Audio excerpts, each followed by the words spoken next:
Mr. President. Senator from Kentucky. President Trump said in his inaugural address that we've defended other nations' borders while refusing to defend our own. I think he was right. Today, the question is, will we add another commitment to defend yet another foreign country? For decades, NATO has been an organization where the U.S. disproportionately spends our blood and our treasure.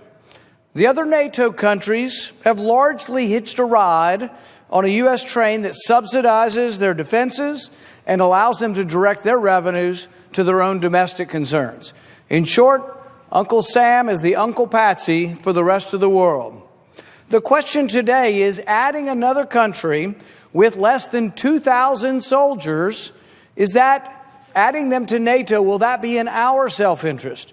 Less than 2,000 soldiers, small country in a distant part of the world, will they make you sleep safer at night? The answer is an emphatic no. There is no national security interest that an alliance with Montenegro will advance.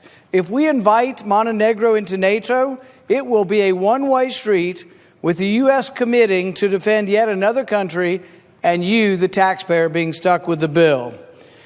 Even the advocates of Montenegro joining NATO admit as much. The Senate hearing on admitting Montenegro to NATO was really just a punching session about Russia. Not one word was said about allowing Montenegro into NATO or how it would advance our own national security. We were going to send a message to Russia. Even the citizens of Montenegro are divided on this. About half of them want to be in NATO, and the other half don't want to be in NATO. But it isn't really about them. It's about us. Is admitting Montenegro to NATO good for us? Our national security is our national security. Is Montenegro going to defend the United States? Are they of any importance to our national security? Or perhaps will they entangle us in local, historic, regional conflicts in the area? We must ask, is Montenegro an asset to the defense of the United States? That is the question at hand. The answer is a simple one. Admitting Montenegro to NATO will do nothing to advance our national security and will do everything to simply add another small country to the welfare wagon of NATO. Advocates for expanding NATO believe that unless the whole world joins NATO, Russia will conquer the world. But the truth is more nuanced. During the Cold War, the myth of Russian might was endlessly circulated here at home, and the effect was the production of endless munitions and ever-expanding debt. You're still paying the tab for that. The Cold War ended and the Soviet Union failed, not because our military might overcame them, but because our economic system outlasted them. They were defeated. Capitalism defeated socialism. If there is one message that Americans should get, capitalism is stronger than socialism. We should not flirt with political leaders in our country promoting what caused the Soviet Union to fail. But now we are told we must fear Russia again, fear the Russian bear. But if you look closely, you will see that Russian aggression around the world, and particularly among the former Soviet satellites, is an attempt to mask a weak economy that runs the same risk of overextension that caused the Soviet Empire to collapse. Russia is weak. Russia is weak because of corruption, oligarchy, human rights abuses. If Russia continues on this path, they may well encounter the same cataclysm that brought down the Soviet Empire. Without question, Russia is an adversary, a country that ignores international norms, does not respect the territorial integrity of their neighbors, and yet someone must ask, is it in our national interest to insist that countries of the former Soviet Union be in NATO? Because the debate today is not just about Montenegro. The same cheerleaders for Montenegro being in NATO want Ukraine in NATO. They want Georgia in NATO. This is about NATO expansion in general, and this is a chance to have a real debate. In Ukraine and Georgia, if both Ukraine and Georgia were in NATO today, we would be involved in a world war with Russia. Shouldn't someone speak up Shouldn't we have some sort of national debate before we commit our sons and daughters to war in a faraway land? One thing is for certain. Russia will always care more about those lands than we will. Does that make Russian aggression right?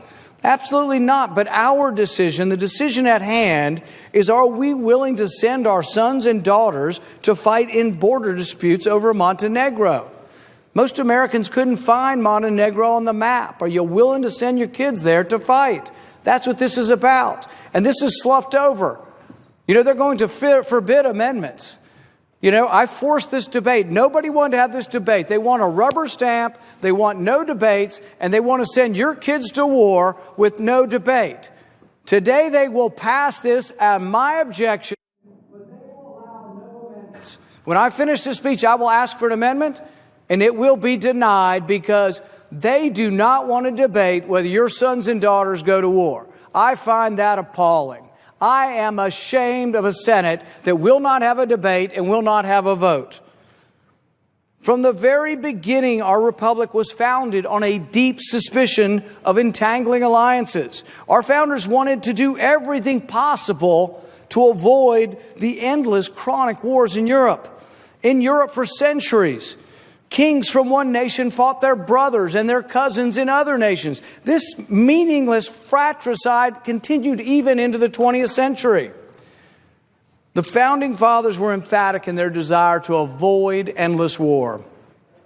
Washington wrote that our true policy is to steer clear a permanent alliance with any portion of the foreign world. Jefferson echoed this when he famously wrote that peace, commerce, and honest friendship with all nations, entangling alliances with none. Even in modern times, such military heroes as President Eisenhower opposed intervention in Hungary, even when the naked aggression of the Soviets was appalling. Eisenhower likely may have had no real opportunity, though, because the Soviet Union had rolled in with 200,000 troops and 4,000 tanks. But at least part of the decision not to go into Hungary in the 50s was not for lack of sympathy for freedom, not for lack of sympathy for self-determination of a country, but it was the realpolitik decision of a nuclear confrontation with a nuclear Russia.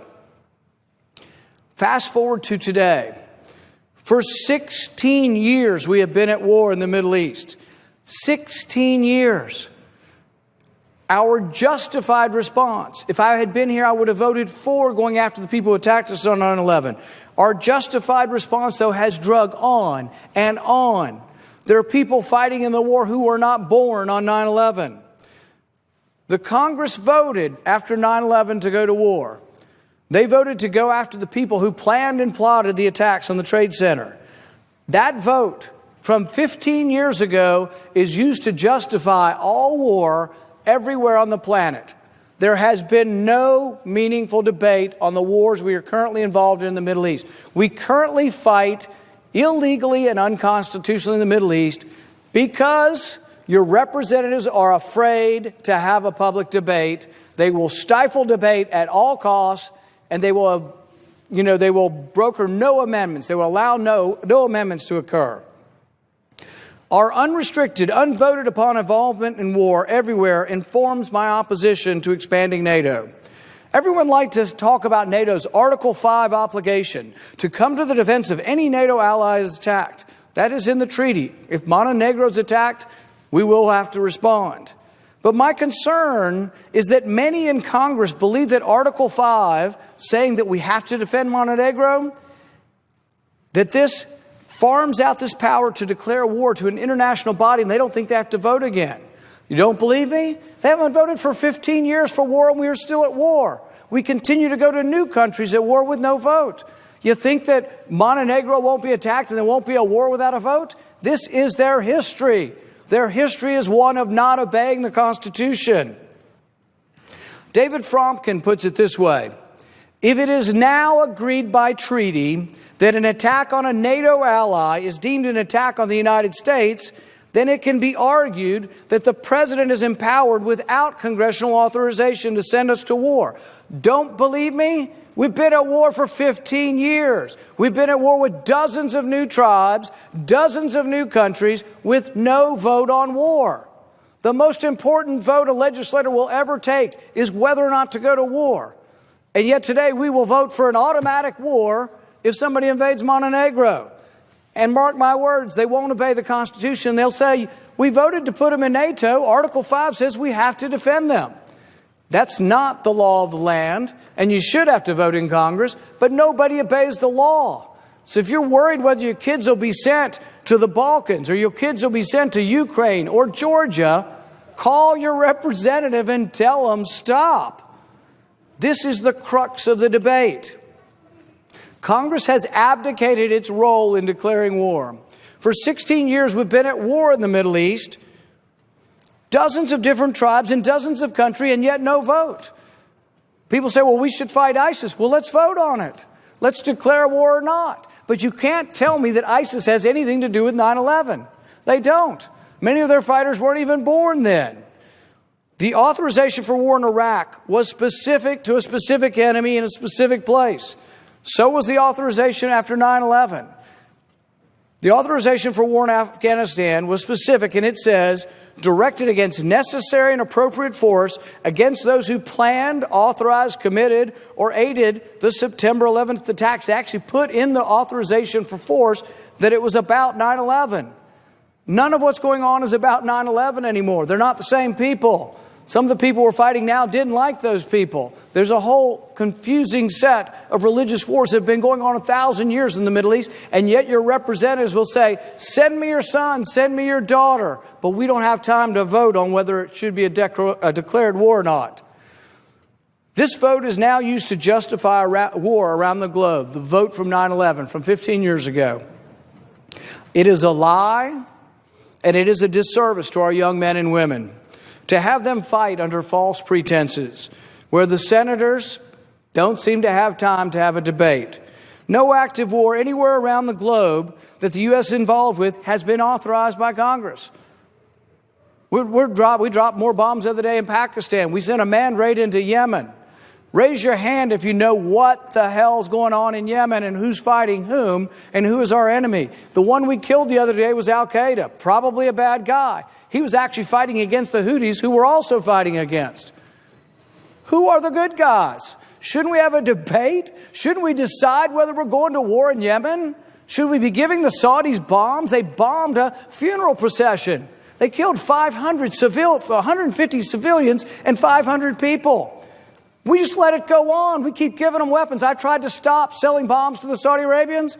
The majority up here says keep giving them to them. Keep giving them and let them indiscriminately kill whoever the hell they want.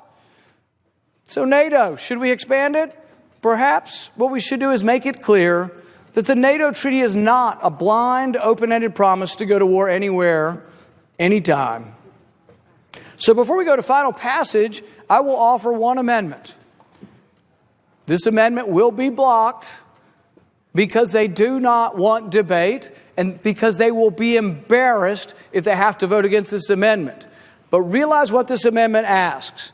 My amendment states that nothing in the NATO treaty, particularly the Article 5 promise to come to the rescue of anyone attacked, none of this can happen without an official vote to declare war. So what is my amendment stating? The Constitution. Article 1, Section 8 says we don't go to war without a vote and a debate. You know what they'll do to get around it? But I think you can assume that this is what they're against the Constitution because they're not going to allow the amendment. How long would it take? It takes 15 minutes to vote around here. I'm about done speaking. We could have one 15-minute vote on an amendment. I'd grant back the time if we'd have the vote. But they don't want to debate it because they're embarrassed that they're sending your sons and daughters to war without ever debating or voting on it. This, to me, is a tragedy. It's sad to me. It makes me ashamed of the body that we will do this. Probably what's worse is then they clamber to the floor, their mouths agape, ajar, calling other people traitors, acting as if I care less about your sons and daughters because I want to have a debate on war before we go to war, preventing an amendment from happening, and then having the gall to come to the floor and accuse their philosophic opponents of being traitors and being allies with the Russians. Is this what we've come to?